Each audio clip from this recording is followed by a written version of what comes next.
The one thing that stuck out to me about Ezra is that he really marches to the beat of his own drummer. That is not any sort of permission to start dancing. Okay. We don't need any of that. But he's not your typical M&A advisor. He's not your typical M&A banker. He's very strategic, very creative, and does what it takes to really get the deal done. He doesn't follow the M&A advisor banker playbook. So fast forward 5 years from meeting him, and Ezra has created his own playbook in the Magic Box Paradigm. And for anyone who hasn't read it, I would say that it's basically the M&A version of the Venture Deals book that Brad Feld and Jason Melson put out a few years ago. This kind of irreverent, outside the box, yet extremely well-informed and seasoned and savvy approach to M&A. And so, Ezra, thank you. This is great. All right, that's it. That's the best I can do. And I would say, just in thanks, Andre and Gaurav at SLS helped edit the book. They are terrific attorneys, and they've been great friends and colleagues for many years. We've done a number of engagements together.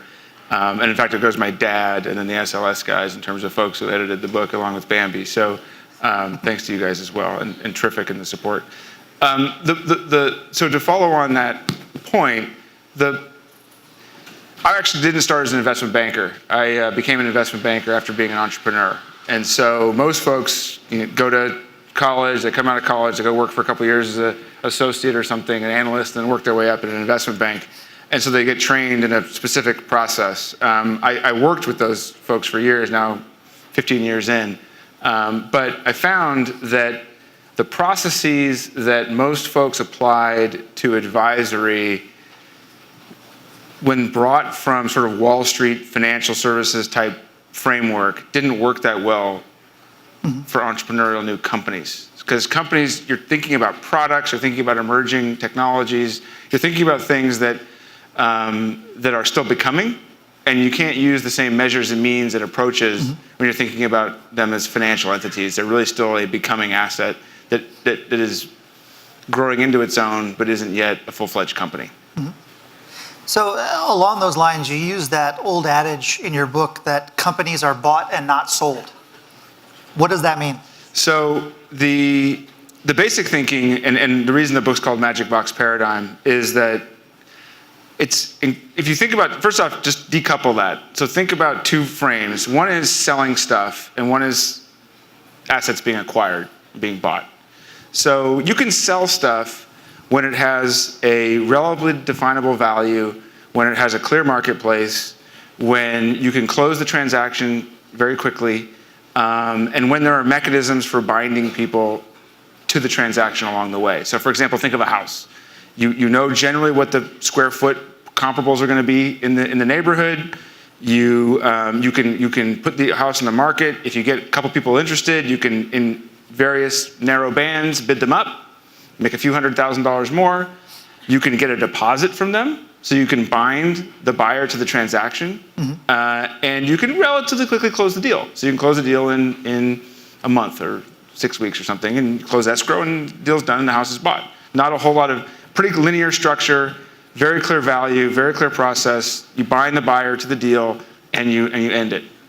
Startups are a completely different animal. You have an asset that the value of which varies entirely based on who's across the table. So if I'm a company and your startup can help me make another $1 per customer, and I have 1 billion customers, in theory, there's an argument for $1 billion valuation. If your startup can make me make another $1 per customer and I have 1 million customers, maybe there's $1 million valuation. But the two are so completely different that you're speaking not only apples and oranges, you're speaking apples and refrigerators. There's no real easy way to then compare those two values. Secondarily, the tables are completely stacked against you. No one pays a deposit on acquiring a startup. In fact, they do the reverse. They slap you in an exclusive period. They cut off your ability to negotiate with other people. You now are narrow-tracked into a conversation with one buyer, having to sort of deal with them. The deals take forever to close. So now you're caught in this sort of descending environment where the terms are getting worse, the economics are changing, they're using all the things they learned about you against you, and so you're now playing defense from the moment that you entered into the original transaction, and worst off, they fall apart like a bodily function. So the actual deals themselves, getting them completed is hard enough. And so you hear about the things in the paper that are these great deals that happen, and they're for huge numbers, and those are terrific. Just as the person said earlier that there's not a lot of coverage on sort of the background rounds that are happening, there's very little coverage of the great many deals that didn't get completed. And the great many deals that ended up being a lot worse than the people thought they were going to be going into it.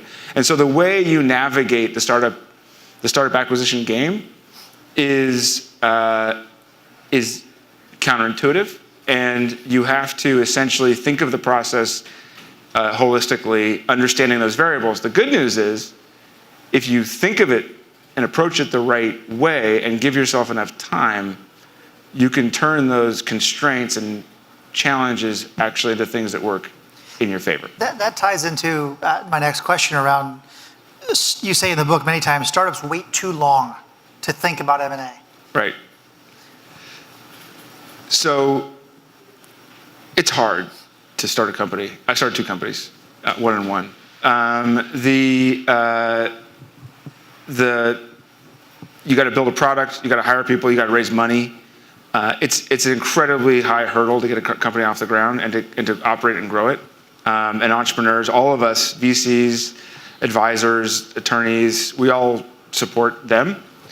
The challenge becomes that one of the things that frequently startups forget to do is develop relationships with the strategic partners that could ultimately be their acquirers. And so, not to say that you want to be for sale, but it's very good to have options. And one of the options that's good to have is an ambient pool of people who know about what you do, who appreciate what you do, and may be interested along your journey in having a conversation about could you do it with them.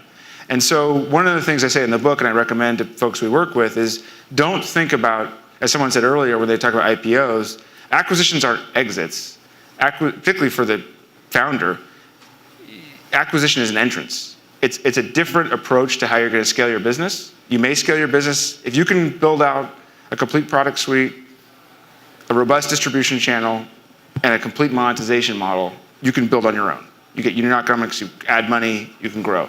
But if you start to look at those dynamics as an entrepreneur and say, well, maybe we could get more distribution if we partnered with so-and-so, or maybe so-and-so can help us with our monetization, you should start to think about an array of options, and one of them being raising money, maybe commercial partnerships, and one of them maybe being acquired. So that thought process really centers more on how do I get resources, and acquisition may be a path to those resources. The challenge is all of that takes time. Yeah. And so if you approach it like I'm raising money, I'm growing my business, holy crap, I've got 6 months worth of money, and maybe I'm not going to raise more money, and I better sell my company, you're going to be in quite a precarious, not to say it can't happen, but you're going to be in quite a precarious situation, and it's better to have thought about those things very early on, have options you don't need, than to be at the very end trying to hustle a process and sell your company in a short period of time. I think we find that entrepreneurs tend to be quite often geared toward compartmentalizing. Yes. I'm raising funds, I'm done, focus. We're building, we're working on this, focus. Okay, time to sell, focus. Yeah. And it sounds like you're saying that it's this kind of long organic process that is about value creation and bringing in more and more resources, and in the end, that's going to increase the likelihood of exit significantly. A little bit of effort over a long period of time, getting to know who the individual people are at likely strategic partners for your company will pay enormous dividends versus starting cold with a standing start when you're short on cash. As a startup. Now, this is all about startups. So there's some startups that have plenty of money that are going to be fine and have control their own destiny, but a great many companies are going to be resource constrained at some point on their journey, and may or may not be in a position to access the resources they need, even not to stay alive, but to just flourish. And the idea for it to reach its full potential may just make more sense as part of a larger entity. And having developed those relationships early and at least invested some small amount when you don't need it will help you a lot when you start to think maybe you will need it. It really is this sort of longer term narrative that you talked about, and being able to tell a story. And Aiden talked about that earlier, just really having this bigger picture story of what it is that you do. What's different about the narrative for M&A strategic partners versus narrative for raising money? That is a great question. So there's two dominant narratives that startups have and that they've refined. There's the narrative they use for raising money. And if you think about it, what's the only economic tool a VC has? They can give you cash. So you have to go to a VC and say, I've got the product figured out, I've got our distribution channel figured out, I've got our monetization figured out, I've got everything figured out, I know how to recruit, I know how to build a team, I know how to do every piece of the puzzle. The only ingredient I need is maybe some of your wisdom and your money. And I'm going to take your money and I'm going to do everything with it. That's the VC narrative, which is I've got it all figured out. There's the product narrative, which is I know how to build this product. You, the customer, should buy it. If a feature maybe is missing, you sort of either say it's in the next release, or you tell the person they're maybe a bit dim-witted and they shouldn't need that feature in the first place. So the reality is that you have two complete narratives, and the narratives are challenged in the sense that they're closed-ended. They both have all the answers, either all the product answers or all the investment answers. Strategics and acquirers don't really want you for what you are today. They want you because they have a much larger vision they're working on. This is most cases. And you fit into that larger vision, and it's a directional dynamic at work, and they see you as a head start down that path. They probably already have customers, they probably already have revenue models, they probably already have resources, they probably already have an HR department, they probably already have a lot of the stuff. What they want is the nugget that they see as valuable, and they want to kind of get rid of the rest of that stuff. In fact, I've had many conversations with strategics asking the question, how do I get rid of these customers? Or some subset of customers, because they don't even want them. So the challenge is very different. So the narrative in working with strategics is actually open-ended. It's not, I have all the answers. It's, what can we do together? And what's the structure that we can create which takes advantage of the assets you have, that takes advantage of the assets that I have, and creates something that's significantly better. And so you don't want to take a closed-ended narrative into those conversations. You want to take an open-ended narrative. This is where the world's going. This is how our company fits into that direction. We think you also play a role in that direction. We think you should know about how we view it, and maybe we modify how the two of us view it, and maybe in some cases, let's do it together. That conversation, rinse and repeat, is a very good conversation for startups to have along their journey. And so I think we are almost at the end. What are some of the main pieces of advice that you would give, I guess, in three buckets, to startup founders, to entrepreneurs, in navigating these waters, to startup board members in navigating these waters, and then to startup founders and entrepreneurs in managing their board members, if you're taking an approach like you suggest, that's not the typical textbook approach? Yeah, so it's funny, the book, I say in the back of the book, it came from the fact that I get calls all the time from folks, friends of friends. When someone's about to get acquired, all of a sudden their friend of friend becomes my best friend. So they start calling me, and Bambi once said to me, she said, you really should just write this down in some form, because you have the same phone call. It's like Groundhog Day all the time, and no one's paying you for that phone call. So I wrote the book to sort of write down a philosophy and approach for the entrepreneur. So the book is really written for the entrepreneur, and it's written with the voice of advice to the entrepreneur. So it's not necessarily written for the investor. It's not really written for other people. It's written for the people who are kind of in the arena. So I would definitely say read it. The kind of advice that sometimes folks get is taking the notion and starting from what I said at the beginning, that these are fixed assets that have a fixed value. And so I compare the magic box to a popsicle in the book, and I say, look, people approach these things like they're popsicles, like they get traded very easily and very quickly, and you'll get advice like, well, let's get a term sheet and shop it around.